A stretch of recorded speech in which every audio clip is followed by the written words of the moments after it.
অভিষেক ব্যানার্জি নেতৃত্ব বাংলার মানুষ মেনে নিতে পারেনি।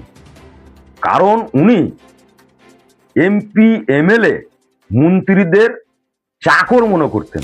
তাই উনি হয়েছেন, কাজ করার দায়িত্ব পেয়েছেন, তাদেরকে ধন্যবাদ।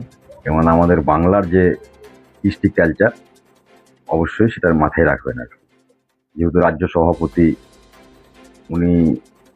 উনার বক্তব্য শুনে আজকে আমি অনুপ্রাণিত হয়েছি। এবং উনি যে একটা আদর্শবান নেতা, শ্রমিক ভট্টাচার্য বিজেপির আর কি, খুব সুন্দর কথা বলেছেন। হয়তো মুসলিম সমাজ আতঙ্কিত হচ্ছিলেন, উনার এই বার্তা মুসলিম সমাজের কাছে পৌঁছেছে।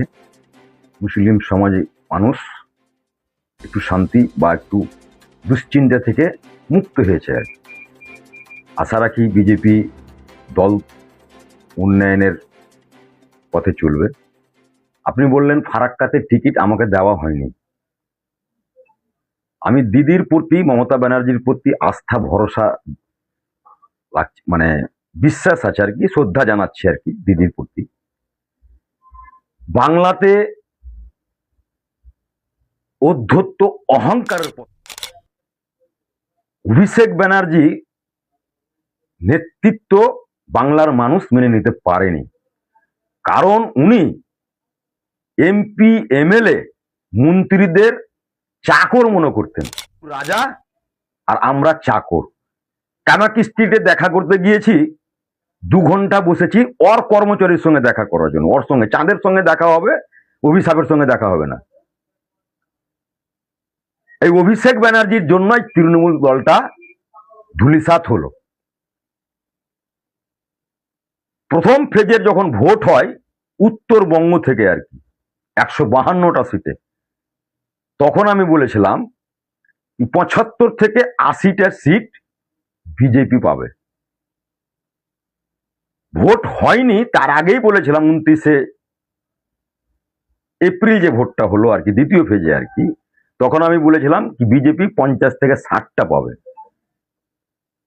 এগুলো ভবিষ্যৎবাণী নয়, এটা মানুষের সঙ্গে বিভিন্ন মহল থেকে আমরা আত্মীয় স্বজন, বন্ধু বান্ধব, ব্যবসায়ী রিলেশন আর কি। একমাত্র তৃণমূল কংগ্রেসের পতন অভিষেক ব্যানার্জির জন্য হয়েছে। আমার মতে অভিষেক নয়, অভিশাপ। 74টা রানিং বিধায়ককে বাদ দেওয়া, কিন্তু বাচ্চা ছেলের মতন ছেলা খেলাম করছিল আমাদেরকে নিয়ে, যোগ্য সম্মান দিতে শেখেনি। অভিষেক ব্যানার্জি আমার চাইতে 10 বছরের ছোট।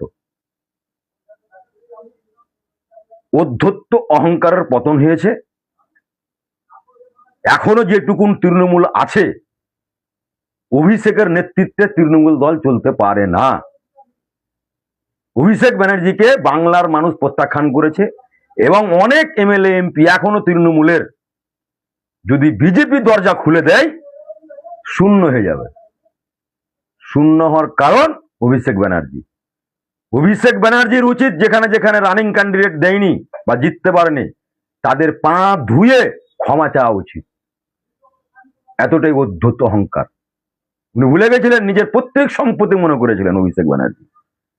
এতটা অধ্যত্ত অহংকার উপরওয়ালাও পছন্দ করে না, ভগবানও পছন্দ করে না। আমি ঠিক মানুষের মাঝে ছিলাম, এখনো আছি। আমি ঘুরে বেড়ালাম আমার এলাকাতে, ফারাক্কাতে। আমি মনে করি যিনি জিতেছেন কাজ করবেন, কিন্তু কাজ করার মানসিকতাও থাকবে না, নেই। আর কাজ করার মতন ওরকম জ্ঞানও নেই।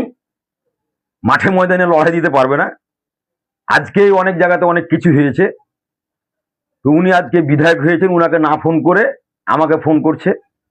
এবার আমি বললাম ভাই, আমি বর্তমানে যে শাসনভার বা দায়িত্ব পেয়েছে তাকে করে ও আর কি করবে, যার বিরুদ্ধে অক্ষর বিদ্যা জ্ঞান নেই।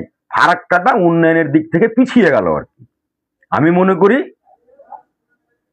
সুনীল চৌধুরী যদি জিততো ফারাক্কাতে, তাহলে যেহেতু আমাদের ফারাক্কা মুর্শিদাবাদের মধ্যে ইন্ডাস্ট্রির বেল যদি বলা যায়, তাহলে ফারাক্কা।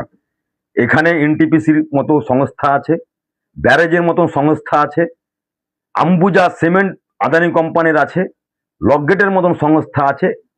এই সব জায়গাগুলোতে যদি উন্নয়নটাকে যদি মানুষ দেখতো তাহলে সুনীল চৌধুরী বেস্ট ছিল এখানে। এসি, ফ্রিজ, টিভি বা ওয়াশিং মেশিন কেনার কথা ভাবছেন? তাহলে আর দেরি কেন? মাত্র 1 টাকা ডাউন পেমেন্ট আর 0% ইন্টারেস্টে এখনই বাড়িতে নিয়ে যান পছন্দের ইলেকট্রিক সামগ্রী। জীবন্তীর মন্ডল স্টোরসে পাওয়া যাচ্ছে AC, fridge, cooler, TV, washing machine, micro oven, geyser, water filter, pressure cooker সহ বহু প্রয়োজনীয় জিনিস। এই ঈদ উপলক্ষে থাকছে গ্রীষ্মকালীন বিশেষ অফার এবং প্রতিটি কেনাকাটায় আকর্ষণীয় ছাড়। তাই আজই চলে আসুন জীবন্তীর মন্ডল স্টোরসে। প্রযত্নে গৌতম মন্ডল, জীবন্তী, কান্দি, মুর্শিদাবাদ। যোগাযোগ নম্বর 9732983719 অথবা 8597123244। মন্ডল স্টোরস, স্বল্প মূল্যে নামী কোম্পানির ভরসা।